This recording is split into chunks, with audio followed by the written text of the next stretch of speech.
In this video, I'll try to explain what standard hydrogen electrode is and also example of a voltaic cell using hydrogen. It also goes with sheet. So you have to be able to draw a diagram. We have a glass tube that has an opening, and then it's sitting inside a beaker. So imagine this is a beaker and the glass tube is sitting in it. Now you are pumping hydrogen through this opening under atmospheric pressure, so 1 atm. So the first condition of your standard is 1 atm pressure. Now this tube is sitting in a beaker that has 1 molar or 1 mole per decimeter cube of hydrochloric acid, sometimes just shown as H plus aqueous. The second condition is concentration. You have to indicate that. So 1 mole per decimeter cube if you have liquid. The last thing is it's also at 25 degrees Celsius. So standard condition or thermodynamic condition is 1 atm for gases, 1 mole per decimeter cube for aqueous solutions, and 25 degrees Celsius for all of them.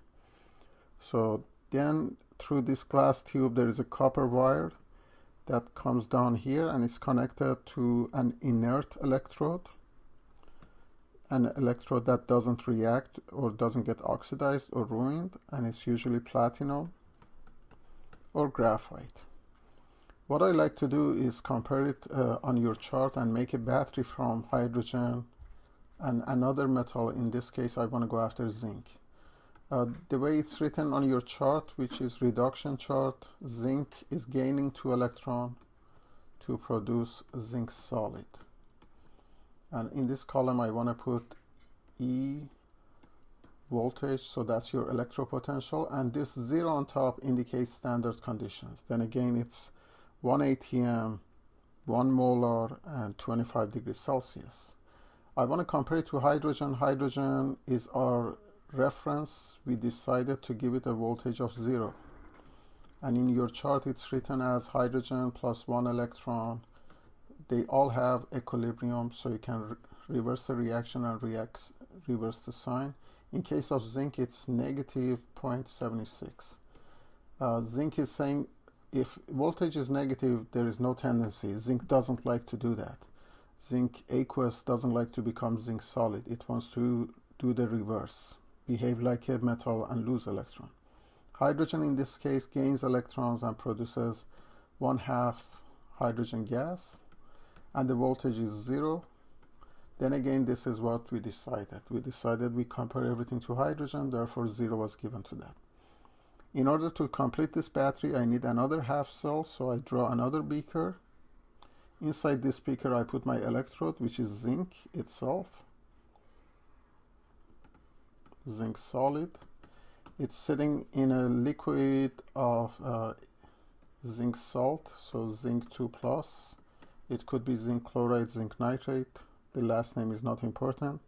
Then we connect it via external copper wire and a voltmeter. Okay, now still your battery is not complete. You need to include another U-tube filled with salt, or a paper towel wet with salt. This is known as salt bridge. And it does 2 things. One is it completes the electric circuit. Number 2 is pumping in ions, cations and anions into different beakers in order to compensate for loss or gain of ions. Okay, now that we almost are there, we have to decide what is our spontaneous reaction. So you have to have an E cell that is bigger than 0. So what I do is reverse the first reaction. Let zinc lose electron and become aqueous, and then you change the sign into positive voltage. So this is your oxidation and it's 0.76 volt. Now the other element has to gain the electron, except we need twice as much, so we multiply it by 2. Plus 2 electron will give you 1 molecule of hydrogen gas, and the voltage is 0, 0.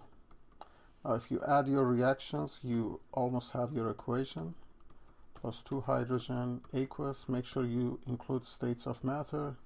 Gives you zinc 2 plus aqueous plus hydrogen gas. And your E cell is simply addition of the two numbers, which is plus 0.76. Now remember, if E cell is greater than 0, then spontaneous. And then you can have a battery. Now last thing to do is you have to decide which one is anode, which one is cathode. Just remember acronym of ANOX, red cat. Anode is site of oxidation. Zinc goes through oxidation, so this is your anode. So on my diagram I write this as anode. Reduction takes place at cathode, so that's hydrogen via platinum electrode. So this is my cathode. Which one is negative? If you look at oxidation, electrons are being accumulated on the electrode, so you have negative charges on this. By nature it makes it negative.